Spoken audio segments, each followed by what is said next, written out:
계시해 주셨던 말씀들이 동일하게 오늘 우리들에게도 계시되어 줄 수 있도록 지혜와 계시의 영께서 형제 자매들 심령과 마음을 다 주장해 주시고 집회 전체 위에 주님의 그 강한 영이 운행되시기를 주의 이름으로 기도합니다.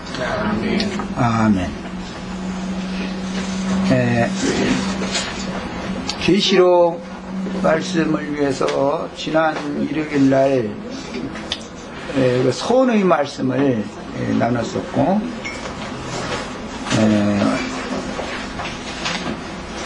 이제는 그 계시록 1장에 계시하고자 하는 그 요점을 윤곽을 우선 말씀을 나누도록 하겠습니다. 지난 시간 그 마지막 부분에 오후 시간에 나눴던 말씀을 약간 더 보충하는 의미에서 우리 젊은 청년들이 이런 말씀들은 꼭 들어야 되는 얘기들인데 그냥 다 가버리니까 앞으로 계시록을 끌어나가려면은 이 얘기를 다 숙지하고 다 들어줬어야 됐기 때문에 할 수 없이 다시 한 번 더 1시간 할애하는 거예요. 계시록이 쓰여진 시기는 AD 90년에서 95년 경인데, 이제 학자들마다 이제 다르게 말하지만 어쨌든 그 한 5년 사이다 이렇게 보고 있습니다. 그 다음에 로마에 의해서 예루살렘 성이 정복당하고 이스라엘 나라가 멸망당한 지 20년에서 25년 정도가 지난 이제 시기가 되는 거죠. 그때 당시 사도 요한은 로마 황제 도미시안에게 박해를 당하여 반모라고 하는 섬에 유배되어 있을 때 성령에 감동하여 하늘 보좌에 올라가서 예수 그리스도의 계시들을 보고 들은 것을 기록한 내용이므로 독자들도 성령의 감동이 없으면 내용을 바르게 이해하기가 어려운 난해한 내용들로 되어 있습니다. 원래 이 묵시서라고 하는 것은 일반적인 그 사람의 용어가 아니고 전부 이게 암호화되어진 표징들로 구성이 되어 있기 때문에 계시의 말씀이 열리기 위해서는 지혜와 계시 영이 오셔서 이걸 깨닫게 해주셔야 되는 거예요. 그때 당시 요한이 그 몸은 반모라고 하는 섬에 있었던 것처럼 오늘 우리는 지금 이 세상 가운데 육신의 몸이야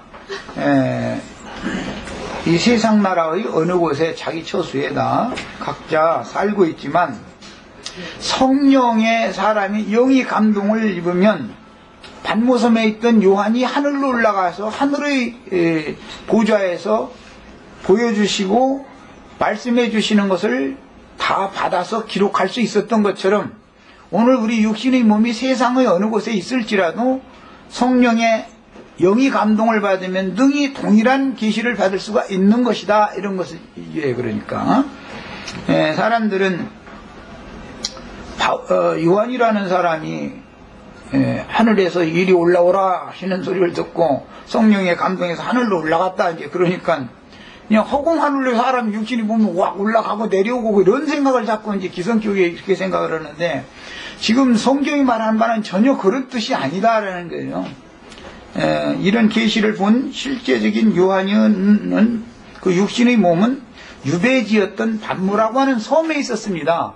그런데 실제 육신의 몸이 섬에 있었지만 이 계시록을 실제로 보여준 것은 하늘 보좌에서 보여주시고 들려주신 거였으니까 얼마든지 우리도 오늘 몸이 여기 이렇게 세상에 있을지라도 동일하게 요한 사도처럼 주님의 보좌 앞에 가서 동일한 음성을 듣고 동일한 그런 보여주는 계시되어지는 것들을 다 볼 수가 있어야 된다는 것이죠.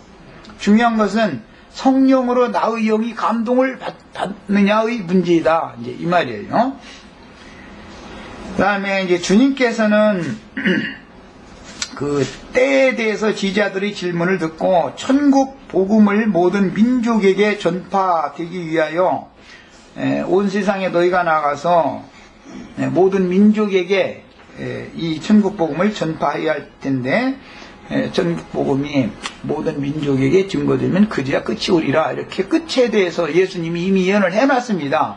그런데 계시록 전체의 배경 내용은 다 그 세상 끝에 되어질 일들을 미리 보여주는 이야기이고, 그 세상 끝이라고 하는 것이 때가 매우 가깝다라는 것으로 말씀이 지금 시작되고 있습니다. 그래서 계시록 서두에서 때가 가깝다라는 말씀은 그 당시부터 오늘에 이르기까지 많은 기독교계에 속한 신앙인들에게 많은 의문점으로 남았고, 흔히 말하는 시한부 종말론의 이제 단초가 되기도 합니다. 이 말씀 때문에. 그래서 주님께서 이제 말씀하신 그 때는 참 지자들에게는 상을 주시고 땅을 망하게 하는 짐승인간들에게는 형벌하시는 때를 의미하는 염두에 두신 말씀이었습니다. 그러니까 이것은 계시록 용어로는 손에도 없고 후에도 없는 큰 환란의 때다, 이렇게도 표현이 됐고, 짐승들의 때다, 42달 동안 짐승들이 일하는 때다 그랬어요. 그 기간 동안에 마지막 세상의 추수꾼으로 보내어진 두 증인들이 또 동일한 기간 주의 일을 하는 때입니다. 그러니까 사단도 사단의 일을 마무리하는 때고, 주님도 주님의 일을 마무리하는 때다, 그런 말이에요. 그 다음에 그런데 땅을 망하게 하는 자들이란 땅의 짐승들을 의미하는 말이기 때문에 땅에서 올라오는 짐승이라는 이런 그 암호화된 표현은 창세기에서는 들짐승, 땅의 짐승들 중에서 들짐승 중에서도 특히 뱀이 가장 간교했다 이래서 독뱀 또는 이제 양의 탈을 쓴 일이나 늑대 등으로 상징되어지는 거짓 선지자들을 비유적으로 이르는 말입니다. 땅의 짐승들 얘기가 나오면 거짓 선지자들이라는 말을 비유하는 거예요. 그러니까 그 다음에 주님께서 하나님의 집인 교회를 심판하시는 것은 마귀의 화신인 세상 임금에게 그분의 교회를 내주는 것을 의미한다. 지난 시간에 마지막 시간에 강조적으로 말씀을 드렸어요.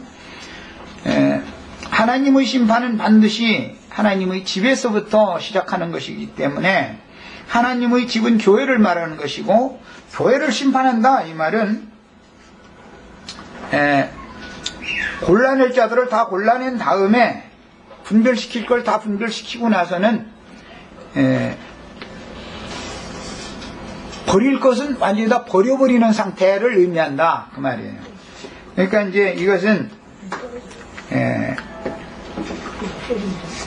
가라지와 그 다음에 곡물을 먼저 분별을 하고, 그 다음에 신앙생활을 하는데 이제 계시록 용어로는 지팡이 같은 갈대를 두 주인들에게 작은 책의 말씀을 통해서 맡기고, 그들을 통해서 모든 민족에게 다시 예언을 하게 하시는데, 그것은 모든 민족들 중에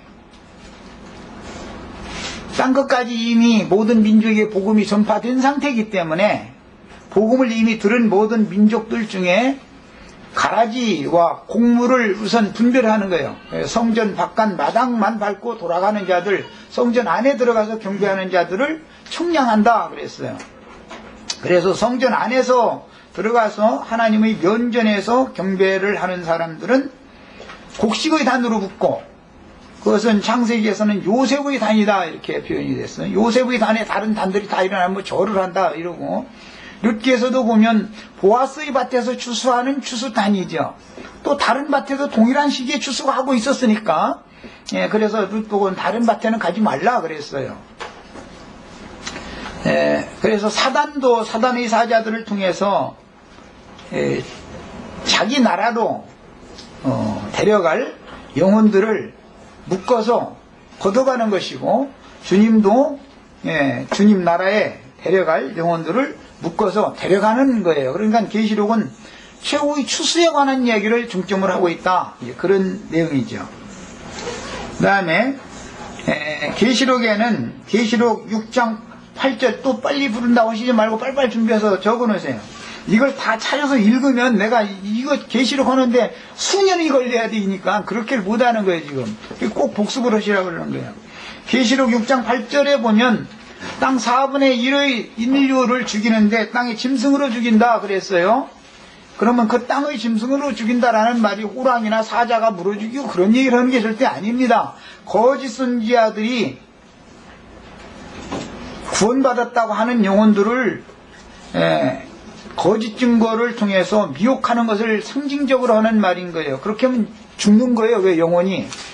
그 다음에 계시록 13장 11절로 18절에 보면 땅에서 올라온 짐승 이야기가 나옵니다. 1절에서 10절까지는 바다에서 올라온 짐승 이야기가 나오죠. 그 다음에 계시록 20장 10절에 보면 또 땅의 짐승에 관한 얘기가 다시 나옵니다. 그 다음에 바다 짐승은 창세기 1장 21절에 보면 바다에서 큰 물고기가 나게 하셨다 이렇게 표현이 됐는데 그 큰 물고기라고 하는 표현이 요나서 1장 17절에는 동일하게 요나를 삼킨 물고기를 하나님이 예비하셨다 그랬고 그것은 수어의 뱃속에 들어간 것으로 선지자가 설명을 할 때 큰 물고기 뱃속에 들어갔다라는 것은 스오르의 뱃속에 들어갔다 그리고 스오르이라는 말은 음부라는 신약의 용어와 같은 뜻으로서 마태복음 12장 40절에서 예수님은 인자가 요나의 표적을 행하기 위하여 땅속에 사흘 동안 있어야 한다 이렇게 표현을 했어요. 그러니까 바다에서 올라온 큰 짐승이라고 한 것이 계시록에는 짐승은 10뿔을 가지고 있었고 붉은빛 짐승이다 이렇게 표현을 했고 땅에서 올라온 짐승은 7머리를 가지고 있다 이렇게 돼 있고 그것은 두 짐승이라고 하는 것은 세상 나라에는 정치적인 세상 나라와 종교적인 세상 나라가 있어서 적그리스도의 체계는 반드시 세상이라고 하는 것은 두 가지의 체계로 구성이 되어 있다.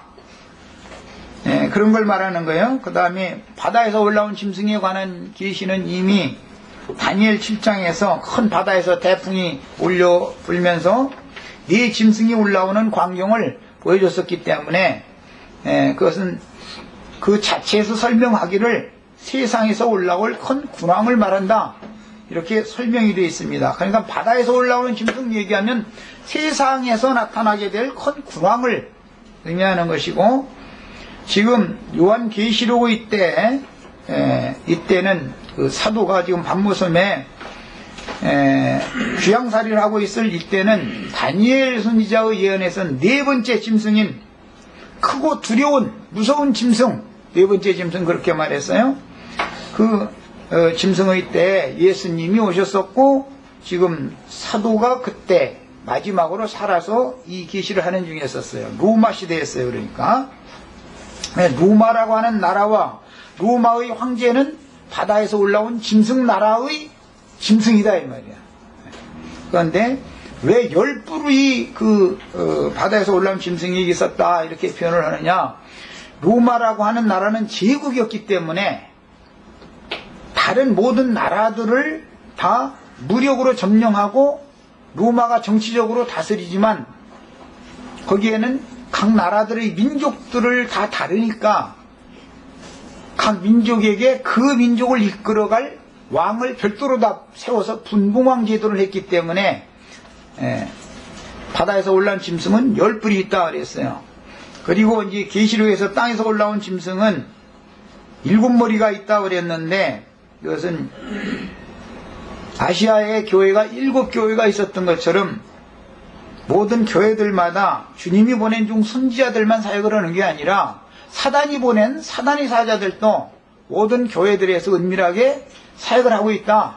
그래서 땅에서 올라온 짐승에게는 7머리가 있다 이렇게 표현을 했어요. 그러니까 모든 그때 당시의 교계의 현상이나 세상적인 정치 현상을 염두에 두고 암호화해서 이렇게 표현을 했다 그런 말이에요.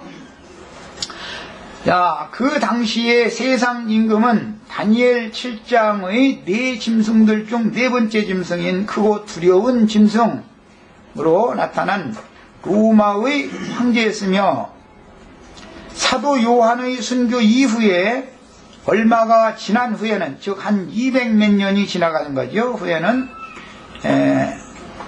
로마 제국의 황제인 콘스탄티누스라는 사람이, 기독교계에서는 콘스탄티누스 대제다 해가지고 아주 굉장히 추앙하죠.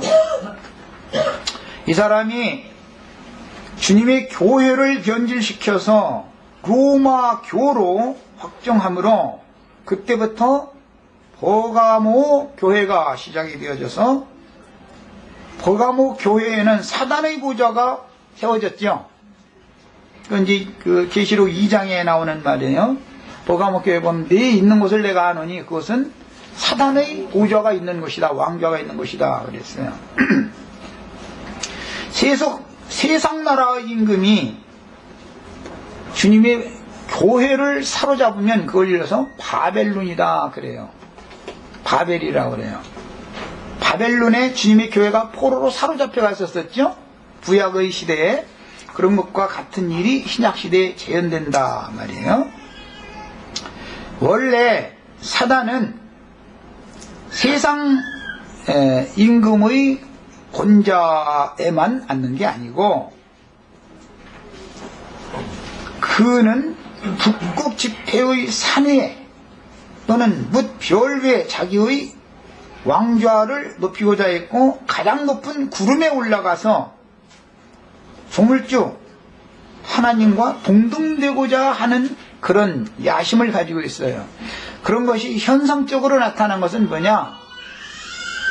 세상 나라의 왕들을 총괄해서 다스릴 수 있는 제국의 황제단 말이에요. 그런 위와 각 나라나 각 지역에 세워져야 되는 교회를 자기 손아귀에 휘어잡고 모든 교회를 혼자 통제하고자 하는 그런 부적그리스도의 체제로 나타나는 것이다, 그런 말이에요. 그래서 많은 말씀을 전해놨던 나의 스승이 되시는 그런 분한테도, 그분이 정말 많은 말씀을 전해놨고 사역을 잘하신 면이 있지만 결국은 그 속에 사단의 야심을 버리지 못한 분이었다라고 그래서 그렇게 평가를 하는 거예요. 이런 얘기는 정말 이상이 열려야만 알아들을 수 있는 얘기죠.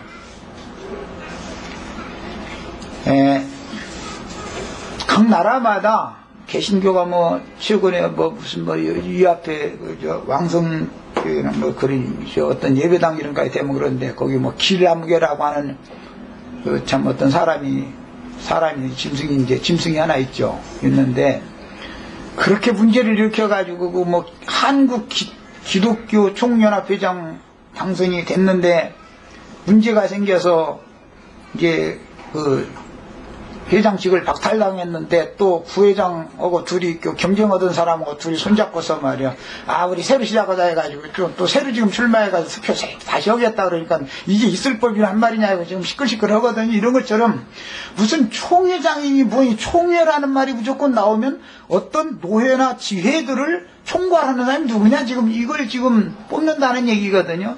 이게 전부 그들이 아무리 훌륭한 사역을 했을지라도, 개별적으로 했을지라도 그런 타락한 사단의 야망을 버리지 못했으면은 그는 결국은 변질된 종이 되고 마는 것이다 라는 것을 보여주는 거예요. 자, 그 다음에 로마교로 타락된 것은 창세기에서 뱀에게 미혹당한 여자가 그 남편까지 타락시킨 것을 신약에 와서 완전하게 재현하는 것이며, 주님께서 옛적의 에덴 동산을 버려야 했듯이 성경에는 에덴 동산을 버렸죠, 하나님은. 그래서 소돔과 고모라가 옛적 그 에덴 동산, 하나님의 동산처럼 물이 넉넉하고 모든 게 풍족하고 그러니까 결국은 창세기에 나오는 에덴 동산은 소돔과 고모라가 된다라는 걸 보여주는 것이죠. 거기는 뱀의 소굴인 것이지, 거기가 하나님의 축복을 받은 창세기 1장에 나오는 남자와 여자가 복받은 사람이 생육하고 번성할 터전이 아니다 이 말이에요. 이거 이제 성경이 암시하는 거예요. 그 뒤에는 베델이 벳아웬이 되는 이야기가 성경에는 계속 나옵니다. 하나님의 집이어야 돼요. 원래 에덴 동산은 하나님의 거처죠 거기가. 그런데 그게 뱀의 처소가 되어져 버렸기 때문에 그것을 실현하기 위해서 예수님이 예루살렘에 오셔서 예루살렘에 있는 기득권자들 모두가 다 독사 새끼들아 이랬단 말이에요. 그러니까 예루살렘이라는 것이 창세기에서는 에덴 동산으로 상징된 것이죠. 하나님의 집이 있고 하나님의 거처가 그곳에 있어야 되는 건데 거기가 마귀가 간교하게 기어들어가지고 하나님의 아들들은 다 순교시키고 죽이고 마귀가 권세를 잡은 거죠. 이런 것이 주님의 교회를 이렇게 마귀가 간교하게 주님이 교회에 들어와서 이렇게 교회를 타락시키는 것이 영적인 실현이다. 창세기에 나오는 그림이 신약 교회사에서 실현되는 내용이다 이 말이에요. 이런 말들 다 이해를 하셔가면서 들으셔야 되겠어요. 이 기초가 없으면 계시록 말씀 앞으로 나갈 수가 없어요. 해도 다 소용없고. 그 다음에 그래서 세속화되어지고 타락되어진 기독교라고 하는 이제 로마교죠. 그러니까 기독교는 반드시 신앙적인 회복이 필요하게 되었는데 이는 과거 이스라엘의 역사상에 바벨론에서 돌아온 소수의 무리와 바벨론에서 돌아온 소수의 무리 중에서도 느헤미야 11장 1절에 보면 10분 1에 해당하는 사람들, 제비 뽑힌 사람들만 예루살렘에 거하고 나머지 9분은 전부 예루살렘 성 밖에서 흩어져서 거했죠. 다른 성읍들에서. 이런 것이 전부 암시다 이 말이야. 역사상 이런 일들은. 그래서 교회의 이제 회복이 계속 되어지게 마련이고 회복을 위해서 하나님께서 쓰시는 종들을 세우기 마련이고 그들은 박해 가운데서 교회의 회복을 위해서 충성하다가 주입품에 이제 대리금을 받는데 회복이라는 것이 하루아침에 이게 쉽게 되는 게 아니더라. 긴 기간 동안을 이렇게 타락되어진 교회 생활이라고 하는 것이 세속적인 기독교계의 생활이 당연히 교회 생활인 것처럼 세뇌다행해지고 그렇게 다 인식되어진 상태에서 이것을 완벽하게 회복한다는 거 어렵다 이거예요. 그러니까 당연히 회복도 사로잡혀 갔을 때 3번에 사로잡혀 갔다가 3번에 돌아오는 것처럼 회복도 단계를 거치게 마련이다 말이에요.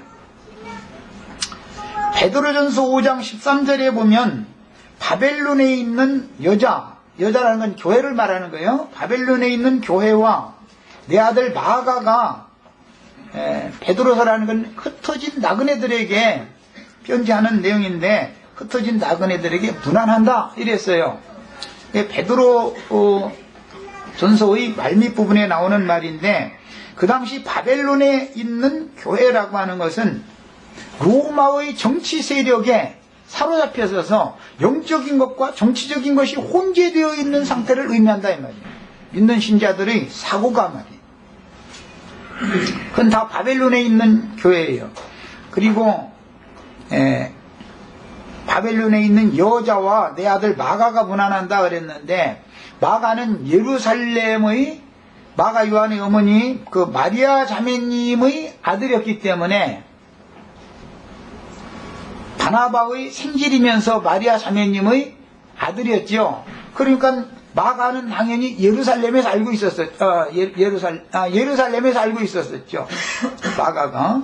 그랬음에도 예루살렘이 하나님의 권세와 권좌가 있어야 되지만 그것은 로마의 정치 세력에 의해서 모든 것들이 다 좌지우지 되어져서 나중에는 심지어 대제사장마저도 로마의 황제에게 제가를 받아야 됐기 때문에 이제 레위인이 아니어도 로마 황제에게 가서 인정을 받으면 대제사장이 할 수 있는 그만큼 이제 타락되어 버린 것이죠.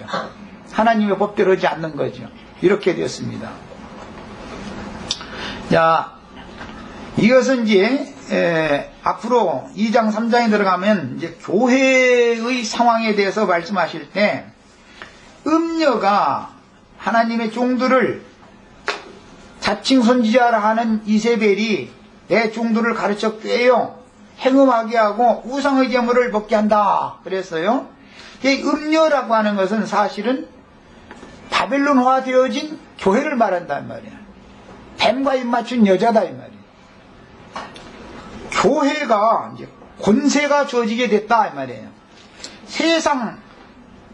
세속 황제가 교권까지 잡으니까 교회라는 이름으로 명령하면, 세상의 황제의 명령으로 명령하면은 반기를 들었지만, 무력으로 하니까 반기를 들고 덤볐지만, 영혼의 문제를 다루고 있는 교회의 이름으로 명령을 하면, 안 들으면 자기 영혼이 멸망받는다고 다 떤다 이 말이에요. 다. 정치적인 문제를 가지고 명령을 하면은 반기를 들었단 말이에요. 그러니까 정치력으로만 다스려 먹기가 어려우니까 어떻게든지 해서 교권을 확보했기 때문에 로마교로 변질시킨 거단 말이에요. 야심이, 로마 황제들의 야심은 그거단 말이에요. 그래서 이런 경우는 창세기에서는 사람의 딸들, 즉 아담 계보의 인간들이 하나님의 아들들을 변질시킴으로 노아의 때 드디어 심판이 임하게 된 원인 제공이 되었던 것을 신약의 교회사에서 그대로 실현하는 거예요. 그래서 교회가 이제 권세를 얻고 나니까 교회의 이름 아래 목회자들이 교회에 대해서 눈치를 보게 된다 이거예요. 그 목회자들은 이게 굉장히 큰 시험인 거예요.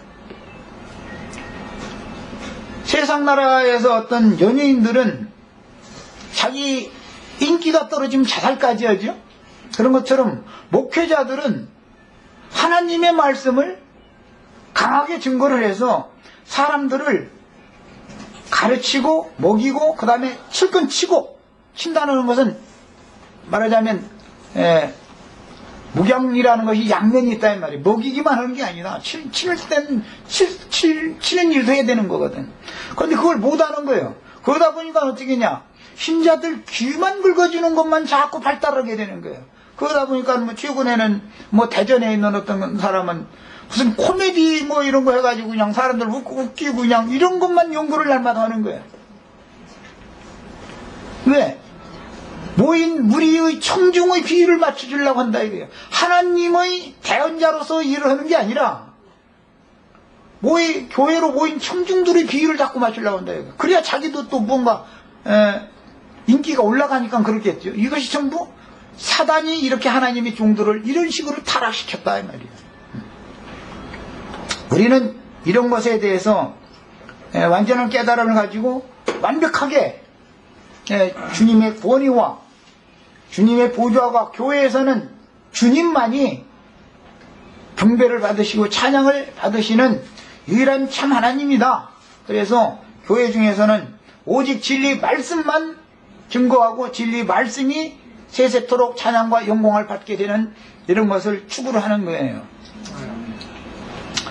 그 다음에 로마교로 타락한 후에 무려 1200여 년이 지나고 나서 이제 로마교로 타락한 이후에 이제 두아디라 교회라고 하는 교회를 이제 넘어가게 되는데, 개혁의 무리가 일어났지만 여전히 로마교의 여러 가지 유전들을 그대로 수용했으니 그 첫째가 소위 삼위일체라는 교리이며 크리스마스나 부활절 등의 절기율법과 자체적으로 개발한 예정설 등이 개신교를 급속도로 썩게 하였고 세속화시켜서 큰 음료보다 작은 음료의 음행이 더하게 되어 오늘에 이르게 되었습니다. 그 기간 동안, 즉 로마교가 번창하는 그 기간 동안 흔히 말하는 중세의 암흑기라고 그러는 건데, 그 기간 동안은 인본주의가, 헬라 문명이 최고조에 달해서 그 역사책에서는 그 르네상스 문명이라고 다 배우셨죠. 휴메니즘, 인본주의가 아주 극도로 발달해서 문학, 음악, 미술 발달하지 않은 것이 없습니다. 체육, 뭐 모든 면에서 전부 그것은 인간의 혼기능을 개발하고 발전시키는 쪽으로 워낙에 이게 발달을 하다 보니까 특히 문학, 음악, 미술 뭐 이런 것들이 워낙에 그냥 인간이 그것도 정신세계를 다루니까 그런 것들이 발달하다 보니까 주님의 영이 세상은 지배하는 고사치고 교회도 지배하지 못하고 교회마저도 그런 헬레니즘이라고 하는 헬라 문명이 인간들의 정신세계를 주장하게 되었다. 그 기간 동안에 올림픽이니 뭐 이런 것들이 이제 발전하게 되고 해서 뭐 다방면에 하여튼 인본주의가 다방면에서 발전을 한 거예요. 그러다 보니까 복음을 전하려고 하면 영적인 것과 육적인 것을 말하면 쉽게 알아듣지만 영적인 것과 혼적인 것을 분별하는 말을 해주면 사람들이 혼동한다 이거예요. 왜? 워낙에 이게 세뇌당에 있으니까. 그럼 이제 얘기 들어보면은 다 인간다운 사람을 추구하는 이쪽으로 자꾸 끌어나간다. 이것이 마귀의 술책이다. 그 다음에 그래서 두아디라는 천여 년 동안 영화를 누렸다가 드디어 이제 교권이 무너지기 시작하고 그것은 이제 개혁자들이 일어나서 세속 황권을 노리고 있는 황제들이 교황에게 안수받지 않고 개별적으로 나라들이 이제 독립을 하기 시작한 거예요. 독일로부터 시작해서 프랑스, 스위스, 이제 그 유럽의 각 나라들이 자꾸 독립을 외치고 우리는 로마 교황한테 안수받아서 황제 되지 않겠다. 우리 조상이 이 나라의 황제였으니까 가문을 위해서 우리가 하겠다 해서 이제 혈연관계를 들고 일어나는 거예요, 이제. 그건 당할 수가 없는 거예요. 왜? 그 사람들은 힘이 있으니까. 군사력이 있으니까. 그 다음에 세금을 걷어서 로마에 다 보내줘야 되는데, 이제는 로마에 보내지 않겠다. 우린 독립국이다. 이러고 이제 다 나온 거죠. 그러다 보니까 로마라는 나라가 와해되기 시작한 것이죠. 그래서 개혁자들로 말미암아서 로마가 이처럼 이제 와해되기 시작했지만, 그렇다고 해서 로마가 완전히 무너졌느냐? 그게 아니고 오늘날까지도 로마가 계속 유지되고 있단 말이에요. 개혁의 무리가 급속하게 이처럼 타락하였지만 소수의 이기는 자들이 나타나서 완전한 대로 나아가도록 신앙의 회복을 촉구했으나 그들의 신앙 회복은 박해를 불러와서 로마교만이 아니라 개신교까지도 박해를 가하므로 개신교도 완전한 개혁된 게 아니다라고 또 회복의 무리가 또 일어나니까 바로 전에 회복을 외쳤던 무리가 그 다음에 회복을 외치는 무리를 박해하기 마련이다 이거예요. 로마교는 개신교를 박해했지만 개신교는 더 나간 회복의 무리를 박해한다 이 말이에요. 이제. 우리 형제 자매님들은 오늘날 그래도 타락한 세속교회 생활을 하지 않는 사람들한테 박해를 받게 마련인 것이지 타락한 세속교회 사람들은 관심도 없습니다. 사람들은. 그래서 그들의 신앙 회복은 박해를 불러와서 로마교만이 아니라 개신교까지도 박해를 가함으로 결국 교계는 로마교와 개신교와 회복의 무리로 오늘에 이르게 되었으나 회복의 무리 역시 성령과 신부가 오라 하시는 그것까지 완전한 회복을 이루지 못하고 최후로 이기는 자들의 무리로 건축된 하늘의 장자교회는 당연히 극소수일 수밖에 없게 되는 겁니다. 이것은 다니엘 12장 4절에 의하면 봉함된 말씀을 응하게 할 때가 말세인데 예수님이 오셨을 때부터를 말하는 거예요. 그런데 그때가 되면 사람들이 열심히 스스로를 정결케 하면서 달려가면서 빛을 추구할 것이다 그랬어요. 그런데 어떤 사람들은 오히려 더 관심이 없는 사람들이 나오는 것이지요. 반대하는 사람들이 나오는 것이죠. 인간 세상이든 교회든 언제나 개혁을 외치는 사람은 외롭게 마련이고 그 세대의 기득권자들에게 박해를 당하게 되어 있습니다. 왜? 기존 기득권 세력이 개혁의 무리에게 세력을 넘겨주면 저희가 끝나니까 그걸 절대 넘겨주지 않는 거죠. 그래서 지금 그러다 보니까 부딪힐 수밖에 없는 거죠. 네, 모든 정치 상황도 그렇고 교계의 상황도 마찬가지입니다. 누구에게나 이 장막을 이제 한번 벗는 날이 잉태한 여인의 해산날이 이르듯이 호련히 이르게 마련이며, 그날에는 반드시 생명의 주인 앞에서 자신의 인생의 날수를 허락받은 날 동안 어떻게 살았는지에 대해서 결산을 주님 앞에서 해야 되는데, 동일하게 평생을 신앙생활을 했지만 아예 신앙생활도 하는 세상 사람들이야 이미 심판 아래에 있는 거니까 그건 뭐 말할 것도 없는 것이고, 동일하게 신앙생활을 했지만 누구는 상으로 받고 누구는 형벌로 받게 된다. 이것이 그럴 때가 가깝다 그 말을 한 거예요. 상이란 그리스도를 기업으로 얻어서 영혼이 생명의 풍요를 누리는 것을 의미하니, 내면이 생명의 빛으로 충만해지고, 이것은 이 생에 교회 생활을 하는 동안에 이미 그 사람 각 사람의 내면이 빛으로 충만해져야 된다 이거예요. 진리 지식이 충만해야 된다 이 말이에요. 말하자면 또 지혜와 계시가 충만해야 된다 이 말이에요. 이 장막을 벗은 후에는 생명의 세계로 들어가서 극락의 하나님을 누리며 영생하는 것이며, 하나님을 수종하는 거예요. 뭐 세세토록 찬양하고 그분을 경배하는 모든 그 땅의 백성들이 그분을 경외하도록, 말씀이신 하나님을 경외하도록 인도하는 직분을 행하는 거예요. 이것을 영광스러운 직분이다. 이제 계시록 말면이 이렇게 되어 있어요. 원래는 천사들이 그 직분을 행했지만 그것은 천사들이 반역을 했기 때문에 아담 세계에서 불러내고 빼내신 이기는 자들에게 이 영광스러운 직분을 맡기는 것이 하나님의 창세기에서 계시록까지의 말씀 내용들이에요. 그 다음에 형벌이란 그리스도의 은혜와 하나님의 생명에서 완전하게 단절되는 것이니, 내면이 어둠에 잡혀 저주받은 세상 영에게 점령당하여 살다가, 세상의 영이 충만한 것은 어둠이 가득하다 이렇게 변하죠. 사람 속에 어둠이 충만하단 말이에요. 사후에는 세상의 신 마귀의 세계로 들어가서 세세토록 쉼이 없이 고민하는 영원한 멸망을 당하는 것을 의미합니다. 항상 유대인들은 하나님이 정하신 때와 기한에 대하여 민감한 관심을 집중하였고, 지혜자들도 마찬가지였습니다.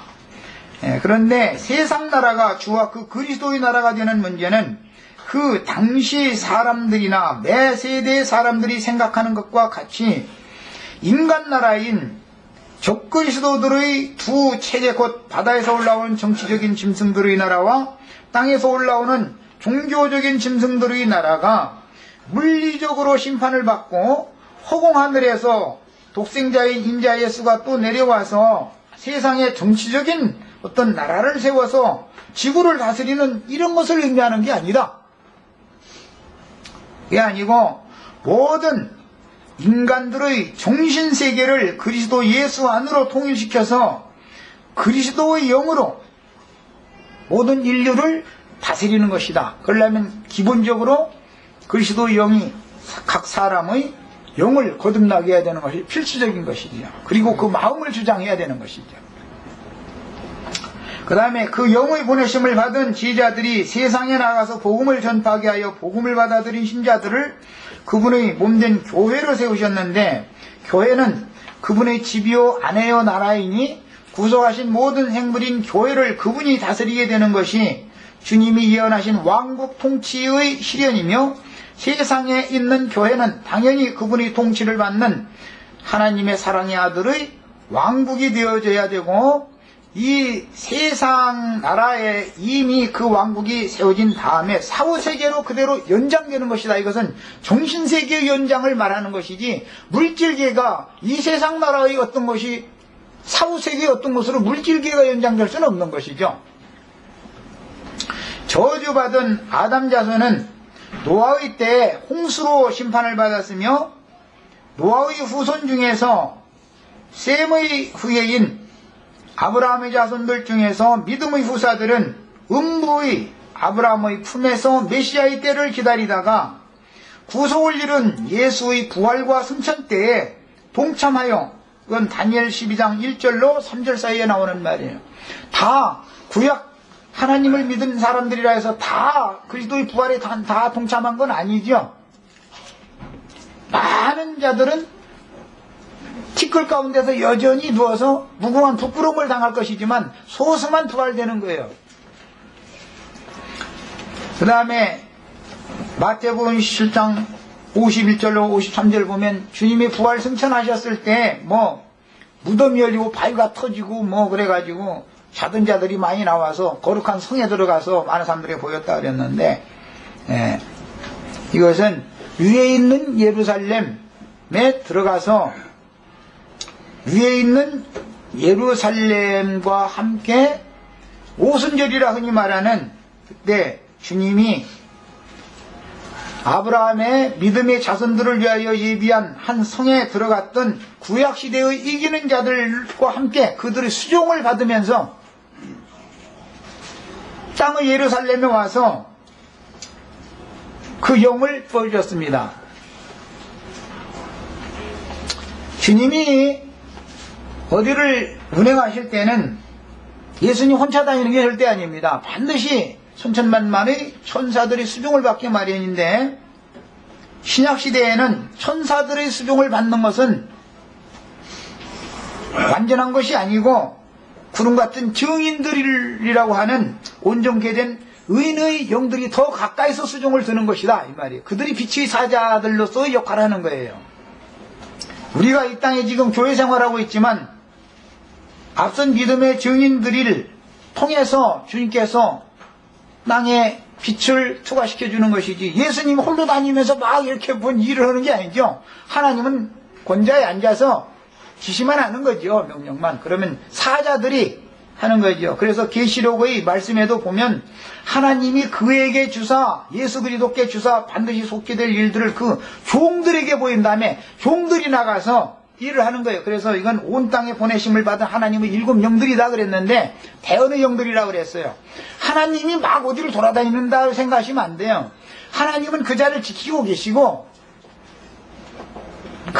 그분, 빛이신 그분으로 충만되어진 사자들을 온 땅에 보내는 거예요.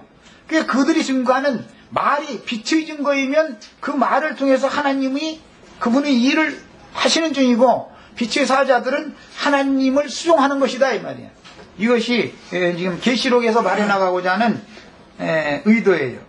그 다음에 구약시대의 모든 성도들 중에 다니엘 12장의 예언이 응한 이기는 자들이 온전케 된 의인의 영들은 그 영을 받은 제자들이 세운 장작교회에 함께 계셔서 예수님과 함께 부활했고 함께 승천하셔서 함께 왔단 말이야.